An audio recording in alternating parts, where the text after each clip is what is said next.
जी बिस्मिल्लाहिर्रहमानिर्रहीम। This is Sadiq Hussain and you are watching biologism. आज के नए वीडियो ट्यूटोरियल में आप तमाम को वेलकम। और अगर आप इस चैनल पे पहली दफ़ा आ रहे हैं तो चैनल को सब्सक्राइब ज़रूर कर दें और साथ दिए गए बेल आइकन को ज़रूर प्रेस कर दें। आज के जो वीडियो ट्यूटोरियल है या आज का जो लेक्चर है, इसमें हम कुछ इम्पॉर्टेंट बायोलॉजी से रिलेटेड MCQs सॉल्व करेंगे। और ये वो इम्पॉर्टेंट MCQs हैं जो कि मेनली PPSC बायोलॉजी के अंदर आते रहते हैं। सो आज का लेक्चर्स इम्पॉर्टेंट है। आज के लेक्चर में सिर्फ 30 MCQs होंगे। सो स्टार्ट करते हैं जी। हमारा पहला MCQs है, which from the following is the correct classification. So पूछा यह गया है कि क्लासिफिकेशन सीक्वेंस जो है इनमें से कौन सा करेक्ट है। सो क्लासिफिकेशन का क्या मतलब होता है? लिविंग ऑर्गेनिज्म को ग्रुप्स और सब ग्रुप्स में डिवाइड करने को क्लासिफिकेशन कहते हैं। सो क्लासिफिकेशन के अंदर सबसे पहले किंगडम आता है, फिर फाइलम आता है, फिर क्लास आती है, फिर आर्डर होता है, देन फैमिली होती है, देन जीनस होता है और फिर स्पीशीज होती है। सो ऑप्शन बी के अंदर अगर हम देखें तो ये सीक्वेंस जो है हमें करेक्ट नज़र आ रही है, किंगडम, फाइलम, क्लास और आर्डर। क्वेश्चन नंबर 2 है जी, which from the following is not the function of enzyme। कि enzyme का कौन सा फंक्शन नहीं है। सो enzyme क्या होते हैं जी?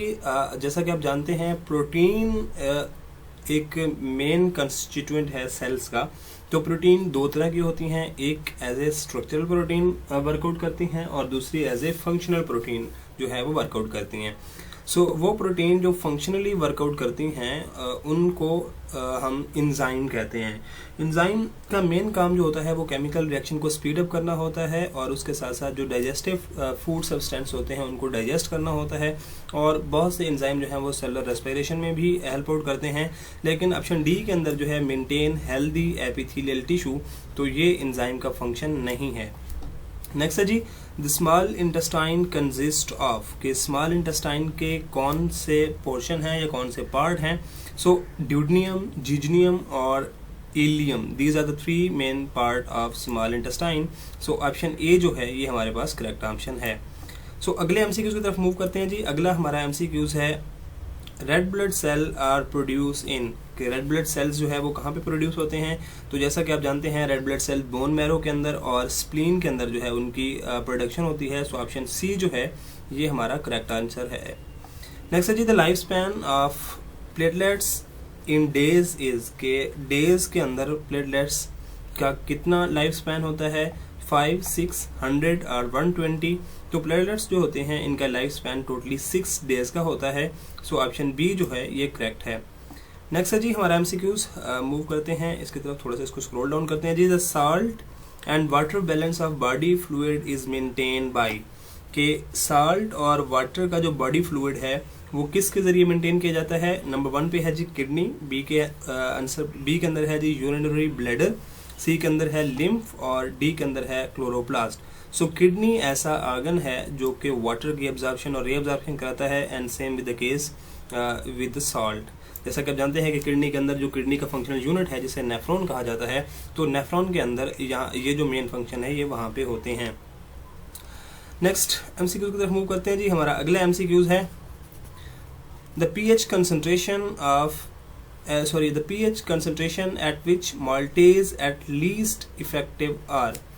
कि ये माल्टेज एक इंजाइम है और ये कौन सी pH के अंदर जो है वो लीस्ट इफेक्टिव होता है? सो ऑप्शन ए है 1 and 7, 1 and 14, 7.5 and 14, and B के अंदर है जी 10 and 14। सो जो pH कंसंट्रेशन है जहाँ पे वो लीस्ट इफेक्टिव होता है वो 1 and 14 है, यानी इन दोनों pH के ऊपर जो हमारा माल्टेज इंजाइम है वो बिल्कुल फंक्शन आउट नहीं करता।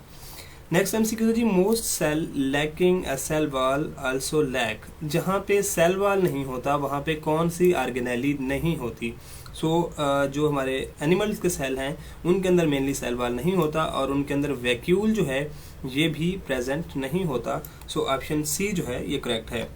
नेक्स्ट है जी, the Hardy Weinberg principle applies to. के हार्डी वेनबर्ग जो प्रिंसिपल है वो किस चीज़ के बारे में है? ऑप्शन ए के अंदर है लोकोमोशन, बी के अंदर है पॉपुलेशन जेनेटिक्स, सी के अंदर है जी ब्लड ट्रांसपोर्टेशन और डी के अंदर है सेल थ्योरी। तो जैसा कि आप जानते हैं हर्ड इवेनबर्ग जो है वो पॉपुलेशन जेनेटिक्स के बारे में है, हम जेनेटिक्स के अंदर इसको स्टडी करते हैं, सो ऑप्शन बी जो है वो करेक्ट है। नेक्स्ट है जी, genetic information is transmitted from DNA to, के जो जेनेटिक इन्फॉर्मेशन होती है वो डीएनए से कहाँ ट्रांसफर होती है। ऑप्शन ए है site of protein synthesis, B है प्रोटीन, सी है अमाइनो एसिड और डी के अंदर है डाइजेस्टिव एंजाइम। तो जैसा कि आप जानते हैं डीएनए से मैसेंजर आरएनए बनता है और मैसेंजर आरएनए से आगे प्रोटीन बनाई जाती हैं, ठीक है। तो इस प्रोसेस को डीएनए से प्रोटीन तक बनने का जो प्रोसेस है इसे हम बेसिकली सेंट्रल डॉग्मा कहते हैं। सो ऑप्शन बी जो है ये हमारा करेक्ट है जी। हम नेक्स्ट अपने एमसीक्यूज की तरफ मूव करते हैं जी। हमारा अगला एमसीक्यूज है 11 और 11 एमसीक्यूज में है जी, the part of brain which is responsible for long term memory and learning is, के ब्रेन का ऐसा कौन सा पार्ट है जो कि लॉन्ग टर्म मेमोरी और उसके साथ साथ लर्निंग से रिलेट करता है या रिस्पॉन्सिबल होता है। सो ऑप्शन ए है हिपोकैम्पस, बी है मेडोला और सी है एमेगडाला और डी के अंदर है जी हाइपोथैलेमस। सो हिपोकैम्पस ब्रेन का वो पार्ट है जो कि रिस्पॉन्सिबल होता है for long term memory and learning. Next MCQ है जी, number of thoracic vertebrae are 7, 12, 9, 5। So 12 vertebrae जो होती हैं these are named as thoracic या थोरैसिक वर्टिब्राई। नेक्स्ट एमसीक्यू है जी, anti diuretic hormone act on which part of nephron cause reabsorption of water, कि reabsorption of water कहाँ पे होती है जी, और वहाँ पे एंटी डाययूरेटिक एडीएच हार्मोन जो है वो वर्कआउट करता है। ए के अंदर है जी प्रॉक्सिमल कन्वोल्यूटेड ट्यूब्यूल, बी है लूप ऑफ हेनले, सी है जी कलेक्टिंग डक्ट और डी है डिस्टल कन्वोल्यूटेड ट्यूब्यूल। सो कलेक्टिंग डक्ट वो साइट है या वो जगह है जहाँ पे एंटी डाययूरेटिक हार्मोन जो है वो वर्कआउट करता है और रीअब्जॉर्प्शन ऑफ वाटर होती है। क्वेश्चन नंबर 14 है, विच when a single gene has multiple phenotype effect the phenomena is called, कि जब एक जीन के पास मल्टीपल फिनोटाइपिक इफेक्ट हो उसे हम क्या कहते हैं। ऑप्शन ए के अंदर है जी प्लियोट्रॉपी, बी के अंदर है कोडोमिनेंस, सी के अंदर है ओवरडोमिनेंस, डी के अंदर है स्टेसिस। जो सिंगल जीन जब मैनी या मल्टीपल फिनोटाइपिक इफेक्ट रखता हो तो इसे हम पैलियोट्रॉपी कहते हैं। सो ऑप्शन ए जो है ये करेक्ट है। नेक्स्ट हम मूव करते हैं जी क्वेश्चन नंबर 15 की तरफ। क्वेश्चन नंबर 15 है जी, the duration of G2 phase is, कि G2 फेज का ड्यूरेशन कितना होता है। अब आप जानते हैं कि जब सेल डिवाइड कर रहा होता है तो वहाँ पे S फेज होती है, G1 फेज होती है और देन G2 फेज होती है और साथ साथ G0 फेज भी होती है। सो G2 फेज का जो ड्यूरेशन होता है ये आपके पास 4.5 आवर्स होता है। सो ऑप्शन डी जो है वो करेक्ट है। Then the initiation codon is, initiation codon ऐसा कोडॉन या ऐसा ट्रिपलेट ऑफ न्यूक्लियोटाइड जहाँ से रेप्लिकेशन जो है वो स्टार्ट होती है, तो वो कौन सा है। AGU, UAA, UAG ये तीनों स्टॉप कोडॉन है और AUG जो है वो आपके पास इनिशिएशन कोडॉन है। तो इसको याद रखने के लिए आपको एक सिंपल सी बात का बता दूं कि AUG आप सिंबल लेते हैं हमेशा अगस्त का, और अगस्त के अंदर पाकिस्तान की इनिशिएशन हुई थी, यानी पाकिस्तान जो है वो अपना लाइक एक सेपरेट कैंडिडेट या इंडिपेंडेंट कंट्री के तौर पे अगस्त के अंदर वजूद में आया था 14 अगस्त, तो उससे आप याद रख सकते हैं कि ये भी इनिशिएशन कोडॉन है। देन जी नेक्स्ट MCQs है, MCQs number 17, bony fishes have brain with how many of cranial nerves, के बोनी फिशेज के अंदर जो ब्रेन होता है वहाँ पे क्रेनियल नर्व कितनी होती हैं, तो these are 10 in number. So option A जो है वो करेक्ट है। नेक्स्ट MCQs है जी हमारा, the most common rust species fungi species are, के रस्ट अब कहाँ पे होता है जी, ड्यू टू फंजाई एक डिजीज़ है, तो ये क्या कहते हैं शुगर केन के अंदर होती है और किस वजह से होती है। ए के अंदर है ऑस्ट्रेलोगो, बी के अंदर है पॉक्सीनिया और सी के अंदर है एस्परजेलस और डी के अंदर है पेंसिलियम।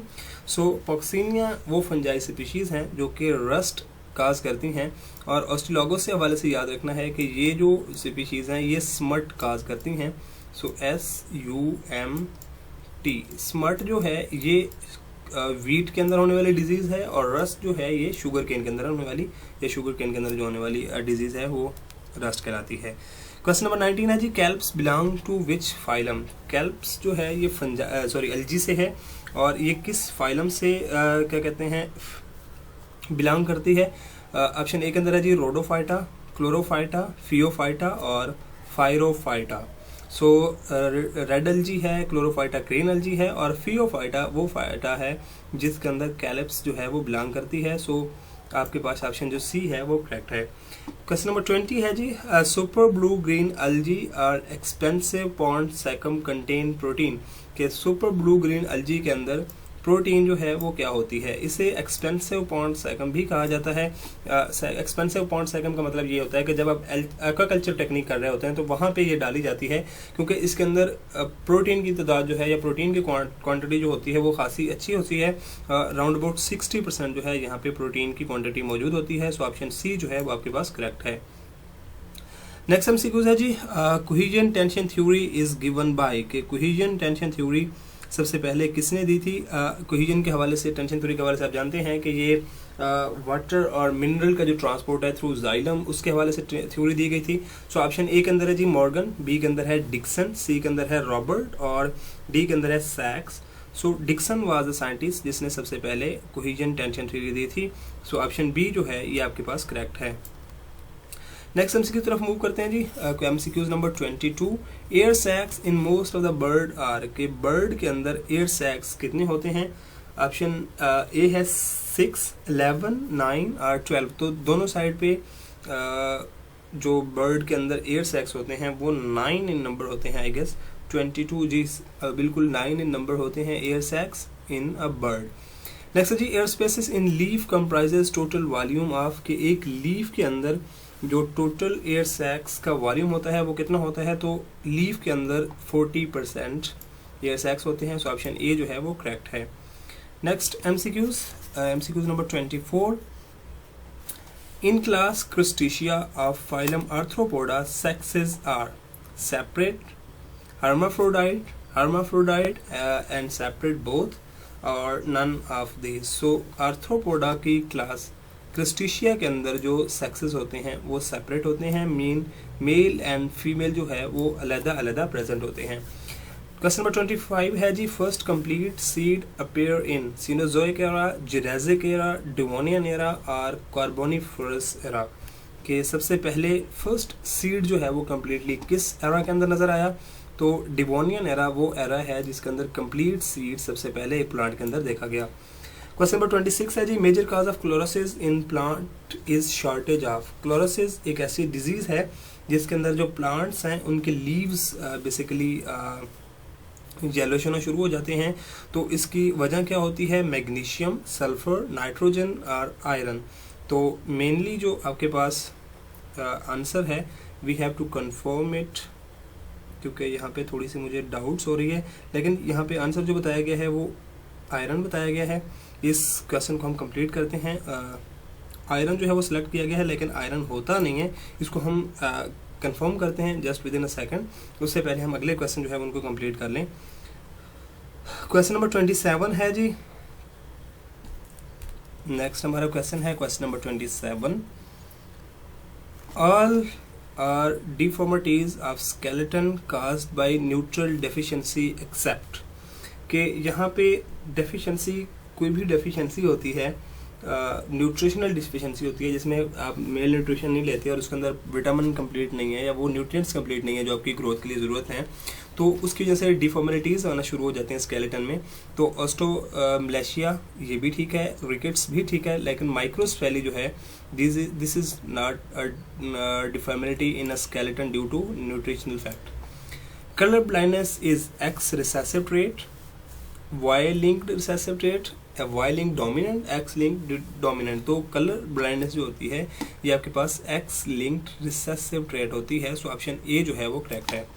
क्वेश्चन नंबर 29 है, which of the following is not sex linked recessive. के कुछ डिजीज बताई गई हैं और इन डिजीज में से पूछा यह गया है कि आपके पास कौन सी ऐसी डिजीज है जो कि सेक्स लिंक्ड रिसेसिव नहीं है। कलर ब्लाइंडनेस सेक्स लिंक्ड होती है, एक्स लिंक्ड होती है और रिसेसिव भी होती है। Same with the case haemophilia. And D पे अगर आप देखें हाइपोफॉस्फोटेमिया रिकेट, ये भी एक्स लिंक्ड होती है। और रिसेसिव होती है, जबकि TMF सिंड्रोम जो है ये सेक्स लिंक नहीं होती और रिसेसिव भी नहीं है। Then female reproductive cycle is completed in, ये आपके पास एक इम्पॉर्टेंट सा MCQs है कि फीमेल का जो रिप्रोडक्टिव साइकिल है वो कितने दिनों पर मुहित होता है। सो ऑप्शन ए के अंदर है 27, बी के अंदर है 28, सी के अंदर है 26 एंड डी के अंदर है 29। सो 28 डेज जो होते हैं वो फीमेल के रिप्रोडक्टिव साइकिल के अंदर मौजूद होते हैं। सो ऑप्शन बी जो है वो करेक्ट है। तो इस तरह हमारे आज के कुछ MCQ जो हैं वो एंड हुए। होप सो आज के MCQs आपको क्लियर हो चुके होंगे और समझ भी आए होंगे। और अभी भी आपको कोई कन्फ्यूजन है तो कमेंट सेक्शन में ज़रूर बताइएगा। और अगर आज की क्लास पसंद आई है तो लाइक कीजिए, कमेंट कीजिए और अपने दोस्तों के साथ ज़रूर शेयर कीजिए। मिलते हैं बहुत जल्द अगली क्लास में, तब तक के लिए मुझे दीजिए इजाज़त। अल्लाह हाफिज़।